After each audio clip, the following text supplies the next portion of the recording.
आप सभी का स्वागत है आपके अपने official YouTube channel chalk and duster academy में एक बार फिर से। और जैसे कि आप लोगों को मालूम है कि DSSB TGT का उर्दू का जो इम्तिहान है वो आपका अनकरीब है, या कह सकते हैं उसकी जो डेट है वो बिल्कुल आपके सिर पर आ चुकी है। और कमेंट बॉक्स में काफ़ी सारे बच्चों ने जो है वो रिकमेंडेशन कहा था या सजेशन दिया था कि सर हमें उर्दू तनकीद के हवाले से कोई टॉपिक जो है वो करवा दीजिए। इससे कबल आप लोगों के लिए रोज़ाना एक मॉक टेस्ट हम लोग लेके हाजिर होते हैं और दूसरा जो है वो हम लोग बात करते हैं किसी टॉपिक पे। इससे पहले मैंने अंजुमन हिमायत इस्लाम के बारे में आपको वीडियोस प्रोवाइड कराया था और आज की क्लास में मैं आपको बताने वाला हूँ उर्दू तनकीद के हवाले से जो सेक्शन सी में है उर्दू के तनकीदी दबिस्तान का मुताला। तो उसी सीरीज़ में आज हम लोग बात करेंगे तनकीद के हवाले से। और ये जो तनकीद होगी ये दो पार्ट में होगी, पार्ट ए और पार्ट बी। तो आज के सेशन में हम लोग बात करने वाले हैं पार्ट ए के बारे में, क्योंकि एक वीडियो जो है वो काफ़ी लंबा हो जाएगा और इसीलिए चीज़ें जो है वो समझ में नहीं आएगी। तो इसलिए वीडियो को थोड़ा सा छोटा करके मैंने इसको जो है वो दो पार्ट में डिवाइड कर दिया है। तो आज का जो सेशन है वो हम लोग उर्दू तनकीद के हवाले से बात करेंगे, उसके आगाज़ के बारे में, उसके इर्तिका के बारे में और उसके फ़न के हवाले से बात करेंगे। तो चलिए फिर शुरू करते हैं। आज की जो अपनी क्लास है वो आपके मोबाइल की या लैपटॉप की स्क्रीन पर जो है वो साफ़ तौर पे जो है वो दिखाई दे रही होगी। तो ऊपर देख सकते हैं यहाँ पर हमने टॉपिक जो आज शुरू किया है वो शुरू किया है उर्दू तनकीद के हवाले से। तो शुरू करते हैं, तनकीद के बारे में बात करते हैं कि तनकीद होता क्या है। तो असल में अगर इसका मोटा माटा देखा जाए तो तनकीद होती है किसी चीज़ का एक तरीके से जायज़ा लेना, और जायज़ा लेने के साथ साथ उसकी जो परख होती है या उसकी जो सच्चाई होती है उसको जो है वो जांच करना, या हम कह सकते हैं एक तरीके से तनकीद जो है वो दूध का दूध और पानी का पानी जो है वो करती है, उसी को हम लोग तनकीद कहते हैं। अब ये तनकीद कहाँ से आई, किस तरीके से आई और ये किसकी ज़बान का लफ्ज़ है, इसके सारे में जो है बात जो है वो आज की क्लास में हम लोग करने वाले हैं। तो अगर हम इब्तिदा करें इस क्लास की तो देखते हैं कि तनकीद जो है वो किससे निकला है, वो लफ्ज़ नक़द से निकला है, जो अरबी ज़बान का लफ्ज़ होता है और जिसके मायने होते हैं खरे और खोटे के परखने के, यानी कि खरा और खोटा। जैसे आप देखते हो किसी सुनार के पास जाते हैं तो वहाँ पर आप देखते हैं कि उसके पास एक कसौटी होती है और वो उस पर रगड़ के देखता है कि ये जो सोना लेकर आया है क्या ये सही है या ये ख़राब है या फ़र्जी है या नकली है। तो उसी तरह से तनकीद का जो मसला होता है वो यही होता है कि तनकीद देखती है कि जो अदब लिखा गया वो ओरिजिनल है, यानी कि तबाज़ाद है या नहीं, कहीं से कॉपी पेस्ट करके तो नहीं लिखा गया। तो जिस तरीके से आप ये नोट्स देख सकते हैं बिल्कुल ये क्या है, ओरिजिनल है। यहाँ पर आपको डेट मेंशन दिखाई दे होगी 27/3/2024, यानी कि अभी जब तैयारी का सिलसिला चल रहा है तो उसी सीरीज़ में ये नोट जो है वो हमने अपडेट किए हैं। आप लोग इसे फ़राहम भी कर सकते हैं हमारे व्हाट्सअप नंबर पर 9045220432। ये सारे हैंड रिटन नोट्स हैं और इन्हीं से जो है बच्चे कामयाब होते हैं और आगे भी जो है बच्चे इसी से कामयाब होंगे। अब ये तनकीद जो है वो यही दर्शाता है, यही बताता है कि कोई चीज़ कितनी खरी है और कोई चीज़ जो है वो कितनी खोटी है। लेकिन तनकीद से पहले मैं आपको बताता चलूँ कि तनकीद से भी ज़्यादा ज़रूरी होता है हमारे लिए तहकीक करना किसी के बारे में भी। तो तनकीद और तहकीक जो होते हैं वो दोनों एक ही सिक्के के दो पहलू होते हैं। पहले तनकीद होती है या पहले तहकीक होती है, इस बारे में भी आपको पता होना चाहिए। तो मैं आपको बता देता हूँ कि पहले तहकीक होती है, उसके बाद आप लोग जो है वो किसी किताब पर या किसी अदीब पर या किसी अशआर पर या किसी की तसनीफ़ पर जो है वो बाद में जो है वो तनकीद कर सकते हैं या करते हैं। फॉर एग्ज़ाम्पल जैसे आप ये लेक्चर देख रहे हैं तो आपने पहले ये वीडियो ढूंढा होगा, उसके बाद ही आप क्या करेंगे, तनकीद कर सकते हैं कि सर आपकी वीडियो अच्छी नहीं है, आपका जो है वो आवाज़ कम आती है, पता नहीं किस तरीके से आवाज़ का जो है इशू है। जब हम रिकॉर्ड करते हैं तो आवाज़ ठीक आती है, लेकिन जब उसे अपलोड करते हैं तो उसमें कुछ ना कुछ क्या हो जाती है, दिक्कत हो जाती है। कुछ चीज़ें होती हैं जो टेक्निकल इशू की वजह से हो जाती हैं, लेकिन फिर भी हम लोग अपनी तरफ से जो है पूरी कोशिश करते हैं। तो पहले तहकीक होती है, उसके बाद क्या होती है, उसके बाद जो है वो तनकीद होती है। और तहकीक और तनकीद जो है वो अलग अलग होते हैं। तहकीक जो है वो किसी चीज़ को क्या करती है, डिस्कवर करती है, किसी चीज़ को खोजती है या किसी चीज़ का एजाद करती है। तो पहले तहकीक होती है, उसके बाद क्या होती है, तनकीद होती है। तो यही बातें जो है यहाँ पर जो है मैंने आपको बताई है। तनकीद की जो जड़ें हैं, जो तनकीद की इब्तिदा है वो अरबी से हुई है, वो मैंने आपको बताया। अरबी के बाद जो है वो फ़ारसी में आती है और फिर फ़ारसी के ज़ेर असर जो है वो किस में आती है, हमारे यहाँ उर्दू में आती है। और इस तनकीद के जो इब्तिदाई नकूश हैं वो हमें कहाँ पर मिलते हैं, वो हमें मिलते हैं तज़किरों में। ये बात आप लोग जो है वो नोट कर लीजिएगा। तज़किरों में क्या होता है, सिर्फ जिक्र किया जाता है, जबकि तनकीद में उस जिक्र की आपको दलील दी जाती है और दलील के साथ उसका प्रूफ दिया जाता है। इसीलिए तनकीद के लिए जो सबसे ज़्यादा ज़रूरी बताया गया है वो ज़रूरी बताया गया है इस्तदलाल का होना ज़रूरी है तनकीद में। और इस्तदलाल से मुराद होता है दलील देने से। फॉर एग्ज़ाम्पल आप मान के चलिए कि आपने कहा कि भाई चौक एंड डस्टर अकेडमी पर जो है वो अच्छा पढ़ाया जाता है। ये आपने क्या किया, जिक्र किया, लेकिन आपने पूछा कि कैसे, उसकी कोई दलील दो। तो आप कह सकते हैं कि यहाँ पर जो है वो काफ़ी सारे बच्चों का सिलेक्शन हुआ है, तो ये क्या हो गई, ये दलील हो गई। तो ऐसे नहीं कि आप किसी पे भी तनकीद कर सकते हैं, उसके लिए आपके पास दलील का होना क्या है, ज़रूरी है, या उसका प्रूफ होना ज़रूरी है।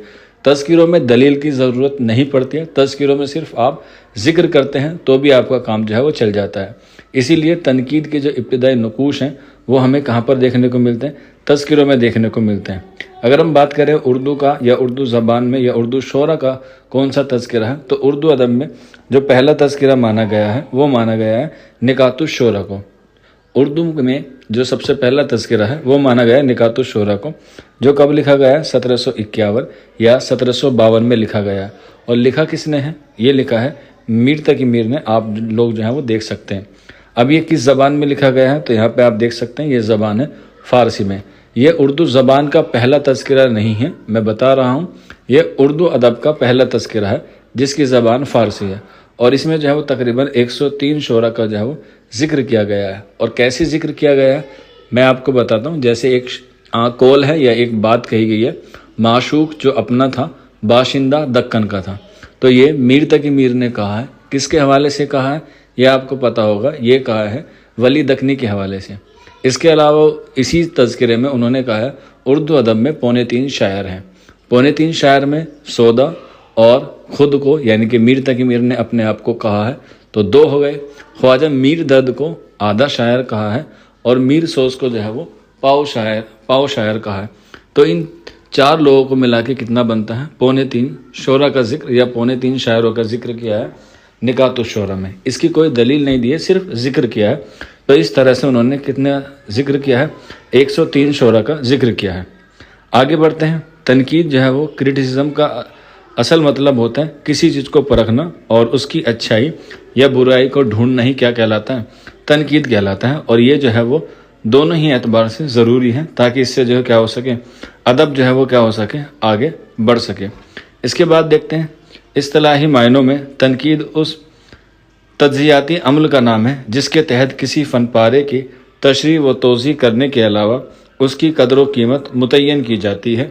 जैसे किसी गज़ल, नज़्म, अफसाना, ड्रामा, नावल या किसी अदबी तख्लीक का मुताला करने के उसकी खूबियाँ और ख़ामियों को अलग अलग खानों में तकसीम करते हुए फ़न पारे और फ़नकार के मकाम का तयन करे तो उस अमल को तनकीद या अदबी तनकीद कहते हैं।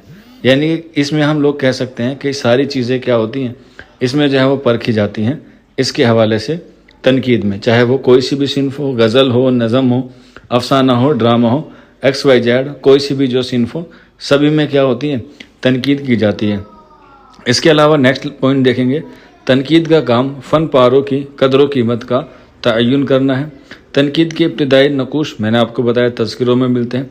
तनकीद के लिए जो सबसे ज़्यादा ज़रूरी है वो क्या है, इस्तदलाल यानी कि दलील। ये बात आप लोग जो है वो नोट कर लीजिएगा क्योंकि एग्ज़ाम में ये आपसे सवाल पूछा जा सकता है कि इस्तदलाल किस सिन्फ के लिए ज़रूरी है या तनकीद के लिए सबसे ज़्यादा ज़रूरी क्या है, और वो है दलील। और दलील देने के साथ साथ जो दलील देता है उसको हमने किससे तशबीह दी है, उससे दी है माली से। इसीलिए तनकीद निगार को माली से तशबीह दी जाती है।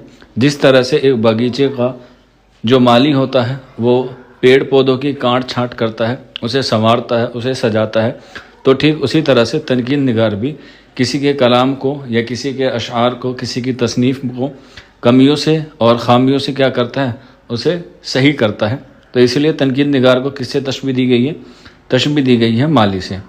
आगे बढ़ते हैं इसमें, ये जो तनकीद है तो ये कहाँ से शुरू होती है, मगरिबी अदब से जो है वो तनकीद जो है वो शुरू होती है, जिसमें मगरिबी तनकीद निगार जो है वो एग्ज़ाम के हवाले से अहम है, उन्हें आप लोग जो है वो नोट कर लीजिएगा। जैसे T.S. एलियट है, मैथ्यू आर्नोल्ड है, फ्लेबर है, चेखॉफ है, I.A. रिचर्डसन है, लॉन जाइंस है, ये क्या है, ये कुछ मशहूर व मकबूल तनकीद निगार हैं मगरबी अदब में। तो मगरबी अदब के और इसके बाद जो है वो अरब में आती है और अरब के बाद जो है वो फ़ारसी में भी आती है।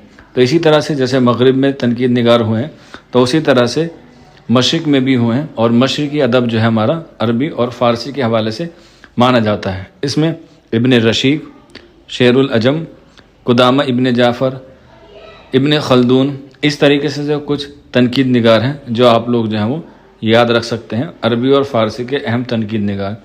और इसके बाद बात आती है उर्दू की। तो उर्दू में जो तनकीद की इब्तिदा होती है वो होती है 19वीं सदी में। और 19वीं सदी में कौन करता है, अल्ताफ़ हुसैन हाली जो हैं वो उर्दू अदब में तनकीद के बानी माने जाते हैं। और उनकी एक किताब है जो 1893 में क्या हुई है, लिखी गई है, जिसका नाम है मुक़दमा शेर व शायरी। कब लिखी गई है, 1893। और ये क्या है, उर्दू में 2 हिस्सों पर मुश्तमिल है, मुक़दमा शेर व शायरी। और इसके मुसन्निफ़ क्या हैं, अल्ताफ़ हुसैन हाली जो हैं वो क्या हैं, इसके मुसन्निफ़ हैं। इसके अलावा अगर हम बात करें, इसका कंपैरिजन जो है वो किया जाता है अरस्तु की किताब बोतिका से। तो मुक़दमा शेर व शायरी को उर्दू की क्या कहा जाता है, बोतिका भी कहा जाता है। आप लोग जो है वो इसे नोट कर लीजिएगा, एग्ज़ाम में काफ़ी अहम सवाल ये आने वाला है कि बोतिका किसकी तसनीफ़ है, तो अरस्तु की है। अगर पूछा जाए उर्दू की बोतिका किसको कहा जाता है, तो मुक़दमा शेर व शायरी को कहा जाता है, जो कब लिखी गई है, 1893 में लिखी गई है। इसके बाद आगे बढ़ते हैं। मुक़दमा शेर व शायरी तनकीद के हवाले से क्या है, बहुत अहम किताब है। और मैंने आपको बताया कि बोतिका किसकी तसनीफ़ है, अरस्तु की किताब है। इसके अलावा ज़्यादातर तनकीद शेर व शायरी पर की जाती है, नस्र पर तनकीद जो है वो कम की जाती है। और इसका ताज़ा उदाहरण या इसका ताज़ा मिसाल जो है वो हम देखते हैं मुक़दमा शेर व शायरी में, क्योंकि मुक़दमा शेर व शायरी में नस्र पर जो है वो कम बहस की गई है, बल्कि शायरी की 4 जो मेन सिनफ हैं उस पर जो है वो ज़्यादा बहस की गई है, जैसे गज़ल, मरसिया, मसनवी और कसीदा। इन 4 शेरी इसनाफ पर जो है वो अल्ताफ़ हुसैन हाली ने क्या की है, बहस की है, जिसमें कसीदा और गज़ल को क्या किया है, बहुत अच्छी तरीके से उसकी क्या की है, मजम्मत की है। क्योंकि गज़ल को बेवक्त की रागनी कहा है और कसीदा और गज़ल में जो क्या कहा, उन्हें संडास से भी बदतर करार दिया है। और जो सबसे कारआमद सिन्फ बताई है वो बताइए मसनवी। आपने क्वेश्चंस भी देखे होंगे कि अल्ताफ़ हुसैन हाली ने अपनी तसनीफ़ मुक़दमा शेर व शायरी में सबसे कारआमद सिन्फ किसको बताया है, मसनवी को बताया है। जबकि मरसिया के ताल्लुक़ से कहा कि वो तहज़ीब के लिए सबसे अच्छी सिन्फ मानी जाती है, क्योंकि इसमें वाक़या करबला के हवाले से बात की जाती है। तो ये 4 इसनाफ जो हैं वो मुक़दमा शेर व शायरी में बहस की गई है, और यहीं से जो है वो हमारा तनकीद में क्या होता है, दौर शुरू होता है। लेकिन जब कोई चीज़ मशहूर हो जाती है, कोई मकबूल हो जाती है, तो उसका कोई ना कोई जवाब देता है या उसे कोई ना कोई क्या करता है, पॉइंट आउट करता है। तो इसी तरह से मसूद हुसैन रिजवी अदीब ने भी जो है वो मुक़दमा शेर व शायरी के जवाब में अपनी एक तसनीफ़ लिखी, जिसका नाम है हमारी शायरी।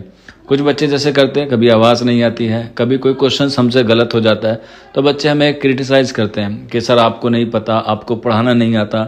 उनको ये नहीं लगता कि हमने 60-70 क्वेश्चंस कराए हैं, तो उसमें से अगर 1-2 आंसर्स गलत भी हो जाते हैं, आप बड़े बड़े इदारों में देख सकते हैं, अभी NTA में देख सकते हैं, नीट में देख सकते हैं, या आप किसी और संस्था को देख सकते हैं, वहाँ से भी जो है वो एक न एक गलतियाँ या 2-3 गलतियाँ होती हैं। तो ये लाजमी है, ह्यूमन बीइंग है, तो एक ना एक मिस्टेक हो जाती है। आप लोग जो है वो ये नहीं देखते कि भाई कोई इंसान जो है वो आपके साथ लगातार मेहनत कर रहा है, आप उसकी मेहनत नहीं देखते। 40-50 क्वेश्चंस आपके ठीक होते हैं, लेकिन बाय मिस्टेक अगर 1 या 2 क्वेश्चंस गलत हो जाता है तो आप उस पर डायरेक्ट क्या करना शुरू कर देते हैं, उसकी जवाबी कार्रवाई शुरू कर देते हैं या उस पर तनकीद करना शुरू कर देते हैं। जबकि आपको अप्रिशिएट करना चाहिए। एक तो उर्दू का मवाद बहुत कम है, और कोई इंसान अगर उस पर मेहनत कर रहा है या उसको बढ़ावा दे रहा है तो आपको अप्रिशिएट करना चाहिए। कमेंट करने में कोई दिक्कत नहीं है, इट्स योर राइट्स, आपका ये राइट टू फ्रीडम है, आप कर सकते हैं। लेकिन एटलीस्ट थोड़ा सा अपना मायार, अपना मैच्योरिटी दिखाइए कि भाई कोई इंसान मेहनत कर रहा है, DSSB के हवाले से आपको सारी चीज़ें फराहम कराने की कोशिश कर रहा है, तो उसमें आप क्रिटिसाइज़ मत कीजिएगा। कर भी लीजिएगा तो कोई प्रॉब्लम नहीं है, क्योंकि हम लोग अपनी तरफ से जो है पूरा अच्छा करने की कोशिश करते हैं। अब कभी कभी आवाज़ नहीं आ पाती है, हमें नहीं पता कि बीच में क्या टेक्निकल इशू हो गया वीडियो अपलोड करने के बाद, लेकिन फिर भी हम अपने हैंड से जो है पूरी कोशिश करते हैं। तो इसी तरह से कुछ बच्चे जवाबी कार्रवाई करते हैं और कुछ बच्चे जो है वो अप्रिशिएट भी करते हैं। इसमें कोई दो राय नहीं है। तो इसी तरह से जब अल्ताफ़ हुसैन हाली को भी जो है वो क्रिटिसिज्म किया गया, जो तनकीद के खुद बानी हैं उन पर भी जो है वो तनकीद की गई है, तो वो की गई है हमारी शायरी में। और ये किसने लिखी है? मसूद हुसैन रिजवी अदीब ने जो क्या किया है उस पर जवाबी कार्रवाई की है। और इसमें जो है वो सिर्फ एक नाम नहीं आता बल्कि दूसरा नाम भी आता है, और वो नाम आता है ब्रज नारायण चकबस्त का। इन्होंने भी अल्ताफ़ हुसैन हाली और उनकी तसनीफ़ मुकदमा शेर व शायरी पर भी क्या की है? तनकीद की है, या उन पर जो है वो एतराज़ जताया है। ठीक इसी तरह से सर सैयद अहमद खां की भी क्या की है? तनकीद की है, या उन पर एतराज़ जताया है, वो जताया अकबर इलाहाबादी ने। तो ये जो है वो चीज़ें चलती रहती हैं, और ये अच्छी चीज़ है, क्योंकि जब आप किसी को क्रिटिसिज्म नहीं करेंगे तो चीज़ कैसे बेहतर होगी। लेकिन मैंने शुरू में बताया था कि आप तनकीद करने में कोई बुराई नहीं है, लेकिन पहले तहकीक करनी चाहिए, तब जाके जो है वो आप उसको तनकीद करने के लायक बन सकते हैं। और यहाँ पर आप लोग नोट करके लिख लीजिएगा कि ब्रज नारायण चकबस्त को कौमी शायर भी कहा जाता है। हालांकि सिलेबस में आपके है नहीं, लेकिन एनसीईआरटी में जो है वो इनकी किताबों में जो है वो इनके बारे में जिक्र है, तो वहाँ से क्वेश्चन आ सकता है, तो इसलिए आप लोग जो है वो उन्हें नोट कर लीजिएगा। और मैंने आपको बताया था कि तनकीद और तहकीक दोनों ही एक सिक्के के पहलू हैं। तो तनकीद के कुछ निगार मैंने आपको बताए, तनकीद निगार बताए। तो यहाँ पर मैं आपको थोड़ा सा तहकीक के हवाले से भी बता देता हूँ कि उर्दू अदब में तहकीक का जो बानी है वो माना जाता है काजी अब्दुल वदूद को।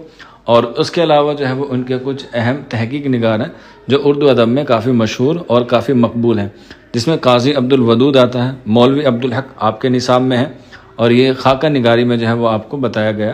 जैसे इनका देवमालई जो खाका है वो काफ़ी मशहूर है, चंद हम असर जो है वो भी इनका काफ़ी मशहूर है। तो इस तरीके से इनके कुछ अहम खाके हैं, वो भी आप लोग याद कर लीजिएगा। इम्तियाज़ अली खां अरशी ये भी तहकीक निगार है, आपको पता है, और इन्होंने जो है वो सबसे ज़्यादा क्या किया है? गालिब पर काम किया है, और इन्होंने जो है वो दीवाना गालिब को क्या किया है? मुरतब किया है, और उसी को जो है उसने 3 इदवार में जो है वो तकसीम किया है इम्तियाज़ अली खां अरशी ने। तो आप लोग इस तरीके से इन्हें डीपली पढ़ेंगे तो भी आपका जो है वो काम आसान हो जाएगा। इसके अलावा जमील जाल भी बहुत मशहूर है, रशीद हसन खां भी जो है वो बहुत मशहूर है, और इनका ताल्लुक़ किससे है? इनका ताल्लुक़ तहकीक से है। हालांकि आपके सिलेबस में तहकीक के बारे में ज़्यादा नहीं दिया गया है, लेकिन क्वेश्चन जो है वो आ सकता है, क्योंकि ये तनकीद का ही एक दूसरा पहलू है। इसके बाद अगर हम बात करें उर्दू दबिस्तान में जो तनकीद निगार हैं, उसमें से कुछ नाम मैंने आपको रिकमेंडेशन की हैं, आप लोग इनके बारे में पढ़ सकते हैं। जैसे अल्ताफ़ हुसैन हाली, अल्लामा शिबली नोमानी, इमदाद इमाम अथर, एहतसाम हुसैन, आल अहमद सुरूर, कलीमुद्दीन अहमद, शमशुर रहमान फ़ारूकी और मोहम्मद हसन वग़ैरह जो हैं क्या हैं? अहम तनकीद निगार हैं। तो इस तरीके से इनके बारे में भी पढ़ सकते हैं, इनकी तसनीफ़ के हवाले से भी जो है वो आप लोग पढ़ सकते हैं। इसके अलावा मगरिबी तनकीद के कुछ कौल हैं जो एग्ज़ाम में आने के चांसेस हैं, कम चांसेस हैं लेकिन आ सकते हैं, तो इसलिए इसमें कोई रिस्क नहीं लेंगे, क्योंकि ये गोल्डन अपॉर्चुनिटी है, तो हम इसे जो है पूरी तरीके से भुनाने की कोशिश करेंगे। तो इसमें हम लोग बात करें अगर इकबाल की, तो इसमें पहला इकबाल है, एक स्कॉलर ने कहा है कि नौजवानों को तनकीद नहीं बल्कि तहकीक करनी चाहिए। जैसे कुछ यंग लड़के होते हैं या जो अभी अदब में थोड़े से पढ़ लिख लेते हैं, तो वो अपने आप को जो है वो एक अच्छा मायार समझते हैं कि मैं जो है वो बहुत पढ़ा लिखा हूँ, मैं बहुत अच्छे से जो है वो उर्दू को जानता हूँ। लेकिन ऐसा नहीं होता, इंसान को जो है पहले तहकीक करनी चाहिए, उसके बाद तनकीद करनी चाहिए। तो फॉर एग्जांपल मैं आपको बताता हूँ कि हमारे यहाँ पर भी जो है वो हमसे भी कुछ गलतियाँ हो जाती है, नो डाउट गलतियाँ इंसान से होती हैं, तो उसको क्रिटिसाइज़ करने के बजाय हमें उसको क्या करना चाहिए? अप्रिशिएट करना चाहिए, ताकि सामने वाला जो है वो दोबारा से ऐसी गलती ना करे, और फिर उसको क्या मिले? उसको उसका रिवार्ड ज़रूर मिले। आप भी यहाँ पढ़ेंगे तो इंशाल्लाह आपका भी सिलेक्शन होगा, या आप कहीं और भी पढ़ेंगे तो भी आपका सिलेक्शन हो जाएगा। अगला सवाल है, यहाँ पर देखते हैं, ज़िंदगी के लिए तनकीद को उतना ही ज़रूरी बताया है जितना कि सांस। यहाँ पर जो है वो ये कॉल है, ये किसका है? टी.एस. एलियट का कॉल है। इसके अलावा फ्लेबर ने कहा है तनकीद को अदब के जिस्म का कोड कहा है। कोड जो है वो एक तरह की बीमारी है, और यही बीमारी जो है वो इंसान को आगे बढ़ने से रोकती है। फॉर एग्जांपल मान के चलिए कि आपने या आपके दोस्त ने कोई किताब लिखी, आपने एकदम तुरंत उस पर तनकीद कर दी कि किताब अच्छी नहीं है, कुछ फ़ायदा नहीं है, कुछ मत करो। तो उसकी बुराई करने से अच्छा अगर उसकी तारीफ़ करते तो हो सकता था कि बच्चे को या आपके दोस्त को क्या हो जाए, एक मोटिवेशन मिल जाए, और वो जो है वो क्या हो जाए, आगे भी उर्दू अदब को या किसी और अदब को जो है वो डेवलप कर पाए। तो इसलिए हमें क्या करना चाहिए? ज़्यादा से ज़्यादा अप्रिशिएट करना चाहिए। तो यहाँ पर फ्लेबर कह रहे हैं तनकीद को अदब के जिस्म का कोड कहा है, यानी कि जो अदब है उसमें तनकीद जो है वो रुकावट पैदा करती है। अगला सवाल, टेनिसन ने कहा है कि तनकीद को अदब के गेसुओं की जूं बताया है। गेसु मतलब बाल होते हैं, और उसमें जो है उसको किससे तशबीह दी है? जूं से तशबीह दी है। इसके अलावा जे खौफ ने कहा है तनकीद को उस मक्खी से तशबीह दी है जो घोड़े को हल चलाने से रोकती है। तो ये किसने कहा है? जे खौफ ने कहा है। इसके अलावा नेक्स्ट है आई.ए. रिचर्डसन का कहना है कि तनकीद अदब के साथ वो सलूक करती है जो डॉक्टर जिस्म के साथ करता है, यानी कि चीर फाड़ जैसे डॉक्टर करता है, तो उसी तरह से तनकीद जो है वो अदब के साथ वही सलूक करती है, और इसीलिए जो है वो अदब ज़्यादा फलता फूलता नहीं है। इसके अलावा तनकीद का जो अगला पॉइंट है हमारे पास वो है तनकीद नाकाम फैसला है, दूध का दूध पानी का पानी अलग कर देती है। ये क्या है? तनकीद का जो है वो एक नाम भी है, जिससे हम लोग कहते हैं कि तनकीद का जो असल काम है वो यही है कि वो दूध का दूध और पानी का पानी कर देती है, यानी कि साफ़ को साफ़ और गंदे को अलग कर देती है। और ये खसूसियत किस में होती है? दूध का दूध और पानी का पानी करने की ये होती है, एक पक्षी होता है हंस, उसमें यह खसूसियत पाई जाती है कि वो अपनी चोंच से दूध का दूध और पानी का पानी क्या कर देता है? अलग कर देता है। यहाँ पर जो है वो मैंने नोट भी किया हुआ, जिससे आप लोग जो है वो कर सकते हैं। इसके अलावा तनकीद में जो है वो एक नया कौल है, और वो है ड्राइडन का। ये बहुत मशहूर है, और कहा जाता है कि मगरबी अदब में सबसे तकड़ा नक्काद ड्राइडन ही है, और इसीलिए इसने कहा है कि नक्कादों में नफ़रत का जज्बा बहुत शदीद होता है। ये किसने कहा है? ड्राइडन ने कहा है। और इसीलिए उर्दू अदब में भी एक और राइटर हुए हैं जिनका नाम है इमाम बख्श नाशिक। इनको भी क्या कहा गया है? इनको भी उर्दू अदब का डिक्टेटर कहा गया है, या हम उसे कहते हैं तानाशाह कहा गया है इमाम बख्श नासिक को उर्दू अदब में। और वो इसीलिए है क्योंकि इन्होंने भी जो है वो काफ़ी इस्लाही तहरीक से हवाले से जो है वो बात की है। आप लोग पढ़ेंगे तो आपको जो है वो इसके बारे में जो है वो पता चल जाएगा। इसके बाद सारी चीज़ें हो गई हैं। अब हम लोग बात करते हैं उर्दू शोरा के तज़किरे और उनके तज़किरे निगार। और मैंने जैसे आपको बताया था कि इसको हम लोग 2 पार्ट में डिवाइड करेंगे। एक पार्ट मैंने आपको बता दिया, और यहाँ से जो है वो हम लोग कल की क्लास में शुरू करेंगे। उम्मीद है आपको सारी चीज़ें समझ में आ गई होगी। फिर भी कोई डाउट रहता है या कोई क्वेरी रहती है तो आप लोग मुझे ज़रूर कमेंट बॉक्स में ज़रूर बताइएगा। हम उस पर काम करने की कोशिश करेंगे और आपको सारी चीज़ों को तरीके से अच्छे से समझाने की कोशिश करेंगे। तो आज की वीडियो में इतना ही था। मिलते हैं आप लोगों से जल्द ही नेक्स्ट वीडियो में। शुक्रिया फॉर वॉचिंग दिस वीडियो।